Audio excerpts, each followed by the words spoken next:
completely. In the modern world, mental health disorders have become a leading cause of disability globally, exacerbating human health. With the divine blessings of Lord Dhanvantriji, hope lies in Ayurveda. Dr. Navdeep Sharma, a spiritual healer from the city of the Golden Temple. His graduation from Sri Lakshmi Narayan Ayurvedic College, one of the oldest institute in our country, associate with Sri Durgyana Education Foundation. His masters from the University of Madras. His PhD in the role of Ayurvedic herbs in psychological disorders. Listed in the World Book of Records for promoting Ayurveda and developing a chain of Ayurvedic treatment and Panchkarma centers in various parts of the globe. Doctor Navdeep Sharma को दुनिया भर में आयुर्वेद का जागरूकता फैलाने के लिए सम्मानित किया गया। लंदन में इंडो यूके लीडरशिप समिट में the world book of records ने दिया उत्कृष्ट पुरस्कार। लंदन में इंडो यूके लीडरशिप समिट का आयोजन, आयुर्वेद को लेकर जागरूकता पर जोर, the world book of records ने लोगों को किया सम्मानित। Commendable Global Recognition Award was received by Dr. Navdeep Sharma and Dr. Monica Sharma on behalf of ND Care Nirogam Private Limited for leading Ayurvedic services at the British Parliament, UK.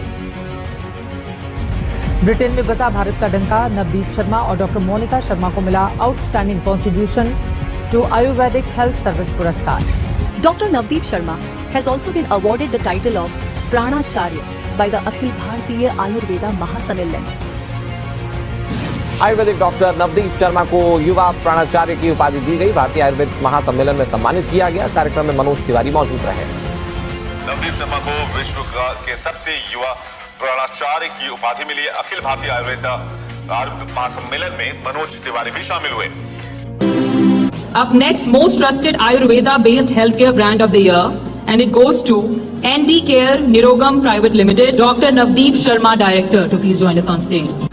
देखिए, अटल बिहारी वाजपेयी जी हमारे लिए बड़े honoured हमारे prime minister रहे हैं, बहुत बड़े leader रहे हैं और उनका अवार्ड, उनके सम्मान में किए गए समागम में अवार्ड मिलना अपने आप में बहुत मायने रखता है। Regular panelist on various national and international media channels.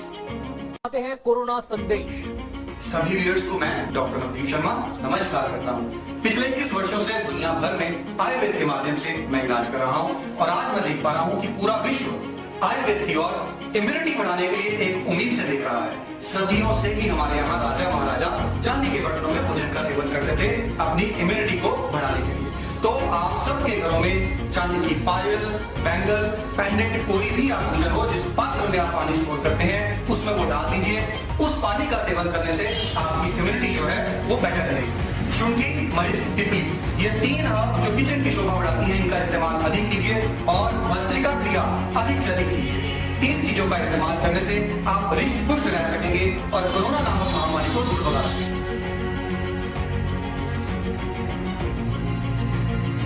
Person who is a doctor in Ayurveda, he is designated to work as a surgeon. The person first has done a course of 4.5 years of BMS, in which he is taught the allopathic pharmacology, the pathology, then surgery. These all are subjects in Ayurveda. An Ayurvedic doctor has to study both the things, the Ayurveda as well as.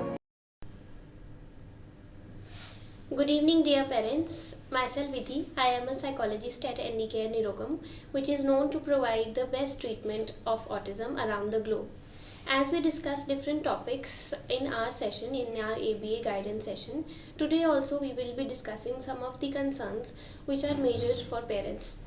Sensory issues are one of the major concerns which parents face, multiple of them arising from different senses.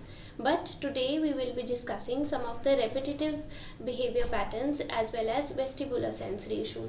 Sensory issue can be of multiple types. For example, visual sensory deficit, where you may observe your child moving their fingers or giving a corner gaze or such. And one can be olfactory sensory deficit, which includes smelling different objects. It can be hyper or hypo, which means the child can smell excessively or get irritated very soon with the kind of smells which are present in his or her environment. There can be Auditory sensory deficit, it again can be hyper and hypo, where the child sometimes covers their ears when they hear any loud sound or keep producing different kinds of sound so that their environment is filled with auditory input, which also includes verbal stimming. You may also have observed your children sometimes creating multiple sounds by themselves, not including babbling but different jargon noises, which includes auditory sensory deficit. Another sensory processing deficit can include vestibular sensory issue, which we will be discussing today. All these concerns can occur, mostly including all the sensory issues. But today, as we are discussing repetitive behavior patterns including hand flapping and hand clapping, as well as vestibular sensory issue, which includes aimless climbing, climbing on the furniture, it can be, and then spinning around in just one position, or spinning in an open area in circular directions, as well as body rocking. In one position, the child is sitting on a sofa or a chair maybe and rocking their body back and forth. These three issues are included in vestibular sensory processing disorder. Firstly, we will start with hand flapping and clapping as a concern. There are multiple causes why hand flapping and clapping occur in children who are on the spectrum. One particular reason is sensory processing. Children who are on the spectrum, they face a wide variety of sensations around them, which can be in different kind of variations. They can feel extremely agitated with those things, including input of light, sound, any textures, which can be very overwhelming for them. It can be too much amount of light, it can be lesser amount of light, it can be extreme amount of sounds or lesser amount of sounds, and textures also, if they are not able to feel certain amount of textures around them and they feel that all these senses are not in balance, the body balance is not being maintained, hand flapping or clapping may initiate at that time, and it can happen in home environment as well as in social environments as well. Second reason for hand clapping or flapping would be emotional expression. Children who are on the spectrum on most occasions are not able to express their emotions when they are feeling happy, sad, anger, disgust, any of these emotions. They are not able to express or convey to their parents what they are feeling, resulting again in hand flapping or clapping. Positive excitement, positive emotions such as excitement also, during these phases also child is not able to express his or her emotion, resulting in hand flapping or clapping. Next reason for hand flapping and clapping would be lack of verbal expression, or when your child has not fully developed their speech, they still lack in receptive language or are not able to communicate descriptively, to and fro communication is absent. Even then we are able to see hand flapping and clapping as repetitive behavior patterns in a child, because they are not able to express verbally, therefore they are expressing in terms of non-verbal gestures through these two actions. Now these are the causes. Now we move forward to the interventions of these repetitive actions, clapping and flapping. In interventions, I will be explaining very simple interventions today, which you can easily practice at home.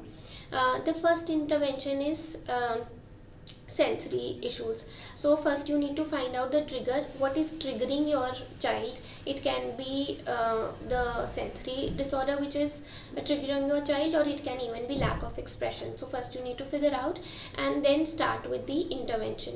So first, if there is lack of sensory inputs around in the environment, then you may provide your child with objects such as a squeezy ball, a smash ball, or something with which your child can keep moving his or her hand and get distracted with the hand flapping and clapping. So we are providing an alternative for hand clapping and flapping at the time when he or she is feeling excited, or when they are not able to express also, as well as when they are facing lack of when they are facing deficits around in their environment due to not able to balance their sensory issues. Then secondly, we can start with speech enhancement. If a child lacks proper speech to and fro communication is deficit, then we can start with speech therapy, or you can yourself also start with few activities in regards of speech, so that we can enhance your child's verbal expression, so that hand flapping as well as clapping is a little reduced. Thirdly, we can even start with hand massages. Now during practicing hand massages, we need to be very sure that we are targeting each joint as well as fingertip. So for example, in the hand, we need to start focusing. The thumb has here 2 joints as well as a tip. So you need to press the joint, the second joint and the tip. So this will be repetitive in all the fingers also. Each thumb, each finger you will be catering at least 3 times. So joint, joint, fingertip, joint, joint, fingertip. Like this you can approximately cater to the attention to one finger at least 3 times, and then move forward to the next finger. This can be done in both of the hands. One by one we can cater to it. As the child is doing hand flapping and clapping repetitively, the hand also sometimes giving the pressure to the hand, this compression also helps reducing the hand flapping as well as clapping. Now next, we move forward to the vestibular sensory issue, which we have to discuss in today's session. Vestibular sensory issues in short includes aimless climbing, rocking of the body, spinning at one position, or taking circular rounds in the ground or inside the house also. It can happen multiple times. Here you can see your child climbing up the furniture, or when you also go to any other place, there also you can see that climbing is very prominent and aimless. There is no particular reason for that climbing up. Usually at 3 to 4 years of age, children also explore different areas of their house. That is not included here. Multiple repetitions are included in this deficit. So multiple times when your child is observed doing aimless climbing, then only you can consider it as vestibular sensory deficit. Second, rocking of the body can be back and forth. It can be sitting position also. It can even be while your child is standing, that he or she is shaking their body back and forth. So rocking of the body. Thirdly, spinning. As I mentioned, it can be inside the house also, but most of the occasions when children, when taken outdoors, they are also in grounds, they like to only move around in circles and not running in lengths only in one direction. So these circular movements are also part of vestibular sensory deficit. Now here, because it is a deficit, therefore we need to provide more and more movement input for our child, so that we are able to reduce this particular deficit. Particularly in movement inputs, there are again easy interventions which you can apply in your home environment and outdoors like parks and nearby places. So the first one can be a swing. A swing input, when provided again and again, because it provides repetitive bodily movements, it helps in reduction of the vestibular sensory deficit. Second can be when we are taking our child to the park, it can, besides a swing, it can even be a merry-go-round. Merry-go-rounds are usually available in all parks, so merry-go-rounds are also very helpful in reducing the vestibular sensory deficit. An activity which you can perform in the home environment can be bending activities. So mostly we will try that a child is bending and picking up objects rather than sitting down at one place in a squat position and then picking up objects. So bending can be object displacement also. You can place multiple objects at one corner of your house and one empty basket at the second corner, and we can direct a child through role modeling and observation that he or she needs to pick up that one ball or that one toy from one position and displace it to the second position. Now again, this should be a little extra, as in we need to dedicate 3 to 4 minutes least. This is the time limit I am telling. This can even be increased in this activity, object displacement, but we'll cater to more of bending. Then we come to rocking chair as well. Rocking chair is also helpful and children enjoy this as well. Rocking chair also, this input can be provided. If your child is enjoying that and wants to sit on that chair for a longer duration of time, that can be appreciated. We can provide the child with verbal reinforcers also, because this will help in reducing the vestibular sensory deficit. Besides this, we can even use a gym ball. 75 centimeter of a gym ball would be appropriate for this activity, where we are allowing a child to be on the gym ball, facing their head facing their head towards the floor, and being on their stomach on the gym ball. Now C-shaped curves we have to form, where we are expecting a child to touch the ground, come back.